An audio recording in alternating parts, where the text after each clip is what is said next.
Pria ini sedang dalam misi untuk kabur dari pemburu bayaran yang kejam. Dia menyerahkan $100.000 untuk sopir taksi dan berkata, "Bang, antarkan saya kemanapun asal jauh dari sinar botak kepala kamu." Supir itu pun berkata akan membawanya pergi hanya dalam 5 menit agar tidak melihat kepalanya lagi. Supir ini pun langsung mengubah mobilnya menjadi supermobil yang bisa melesat seperti jet tempur yang kencang. Supermobil itu pun melesat dengan cepat sampai mobil yang berada di sekitarnya terlihat sangat pelan seperti mobil butut. Supir itu belum puas dengan kecepatan mobilnya dan berkata kepada penumpang bernama Sapri untuk mengencangkan sabuk pengamannya. Supir itu pun langsung beraksi dengan kecepatan penuh menggunakan supermobilnya. Dia memilih jalan tol agar cepat sampai ke tujuan penumpang bernama Sapri itu. Sapri ingin ke bandara agar bisa kabur dari kejaran pembunuh bayaran. Mereka pun melesat dengan kencang hingga membuat polisi lalu lintas terpelongo melihat kecepatan supermobil yang lewat tadi. Polisi itu pun tidak bisa mengejar supermobil karena perbedaan spek mobil yang jauh.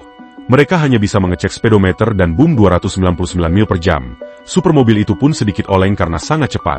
Sementara polisi yang berjaga hanya bisa melaporkan kejadian itu tanpa bisa mengejarnya. Akhirnya 2 polisi lain ditugaskan untuk memberikan surat tilang ke supermobil. Mereka mengejar supermobil dengan sangat cepat, hingga sampai di belakangnya 2 polisi ini pun akan mencatat nomor supermobil dari belakang. Pengendara supermobil yang mengetahui langsung mengubah plat nomornya lalu knalpotnya pun berubah menjadi super boom hingga mengeluarkan api yang panas. Akhirnya supermobil berhasil menjauh dari kejaran 2 polisi itu. Kecepatan supermobil sekarang seperti kilat bahkan kereta cepat yang sudah jalan terlebih dahulu terbalap oleh supermobil yang ditumpangi Sapri ini.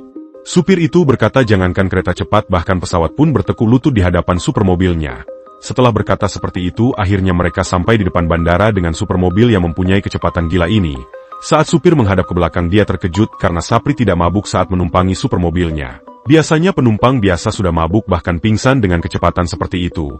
Saat Sapri keluar dari mobil ada sebuah helikopter yang menjemputnya. Sapri pun terbang menggunakan helikopter itu. Sementara pengendara supermobil hanya bisa terbelangan melihat Sapri pergi dengan helikopter itu. Dia tidak percaya kalau Sapri beneran sedang dikejar oleh pembunuh bayaran.